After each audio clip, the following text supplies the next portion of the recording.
في البداية لازم أعرفك إن الزلزال هو عبارة عن هزة أو عدة هزات بتحصل في القشرة الأرضية في وقت لا يتعدى الثواني، وممكن يحصل منه كوارث كبيرة زي التشقق في الأرض وظهور ارتفاعات ومنخفضات في القشرة الأرضية وهدم البيوت وموت آلاف الأشخاص. بس كل ده بيتحدد عن طريق درجة الزلزال اللي بتتقاس من 1 إلى 10 درجات، وبتتقسم ل3 أقسام. القسم الأول من 1 إلى 4 درجات، والقسم ده ما بيحصلش منه أي أضرار.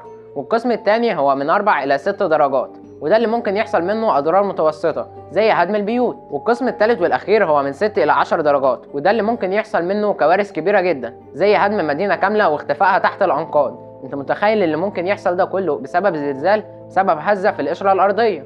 بس الزلازل اللي بتحصل دي ليها أسباب، وقسمها العلماء لقسمين. القسم الأول هي عوامل داخلية، والقسم الثاني هو المكان. هنتكلم في الأول عن القسم الأول وهي العوامل الداخلية، اللي بتتقسم للقشرة والوشاح ولب الأرض. ولب الأرض هو عبارة عن كرة كبيرة متكونة من الحديد